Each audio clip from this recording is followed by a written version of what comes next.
Crime in New Orleans has residents on edge, officials searching for solutions, and a police department vowing to aggressively go after criminals. Still, police officers find themselves frustrated after arresting the same people over and over again. Well, tonight, investigative reporter Mike-Perlstein looks at some of those cases and the roles of the courts in failing to stop what some critics call really a revolving door. Now, this is the first part of a series we call Bailout.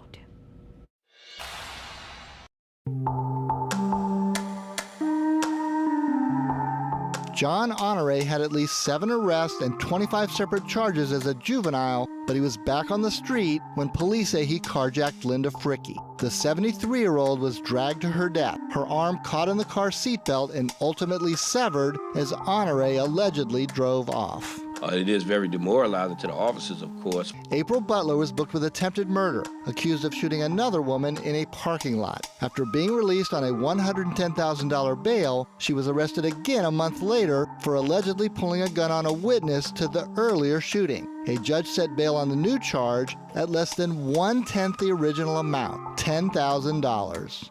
You know, when they don't get bail or they're not restrained, then we're just seeing how these crimes escalate. From victims to cops to the mayor, frustration over a perceived revolving door in the criminal justice system is higher than ever. Honore and Butler are still awaiting trial, but our exclusive stories last year revealed missed opportunities to keep more people from becoming victims. Fresh new victims are expressing the same frustration. When he showed me the gun, that's when I realized, okay, yeah, he really is serious. In January, Chelsea Damone was sitting on the steps of the French Quarter Hotel where she works as a receptionist when a man robbed her at gunpoint in broad daylight. Damone followed the robber as he rode away on a bicycle. She saw him duck into a bar and called for police. The officer who responded checked the bar's surveillance video and instantly recognized the man. He told me that he arrested the guy before.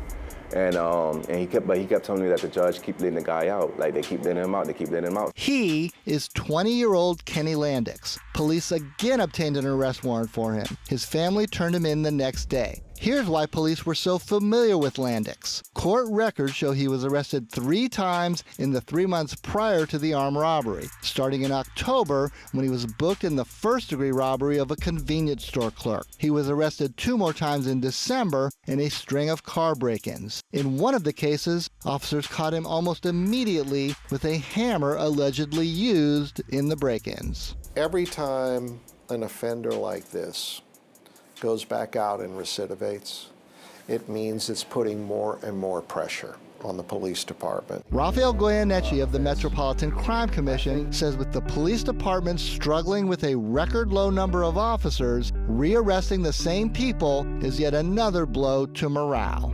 And not only does that undermine the public confidence in the system, I think it also undermines the morale of police officers that are forced to rearrest and investigate the same people over and over again. In cities around the country, the bail system that was once used to slam the brakes on repeat offenders has been under fire as a draconian measure that is especially punitive against the poor. That same anti-bail sentiment has sparked a vigorous debate in New Orleans. We're going to allow someone to be released, you know, when they have victim crimes, where there are victims, then we need to make sure that the public is safe. Jill Dennis runs ASAP, Assured Supervision Accountability Program, an electronic monitoring company. Ankle bracelets as a condition of bail have been viewed as a reform measure that can keep people out of jail while still imposing restrictions. But a series of New Orleans magistrate commissioners who set bail following each of Landix's arrests did not apply any conditions. In fact, after getting booked 3 times within 8 days in January, Landix's bail got lower each time. $24,000 for 2 simple burglary and criminal damage counts on January 12th, $15,000 for another burglary the next day, and $6,000 for yet another car break-in burglary just 8 days later on December 21st. After that arrest, he confessed to many of the smash and grabs, according to this police report. His family bonded him out each time. And I think some conditions being set on him way in the beginning would have probably helped. Knowing, especially after the second or third arrest. The records show another startling fact. Criminal court uses a process to determine the risk of a defendant failing to show up for trial. The process includes rating suspects on a scale of 1 to 5 based on variables such as current charges and prior criminal history. The higher the number, the higher the risk. Landix started with the lowest rating in October, a 1, but quickly escalated to 3 and finally to 4. But his bail amounts kept getting lower. And no one should be stuck in jail simply because they can't afford their bond, but we do need to base release on history and charge.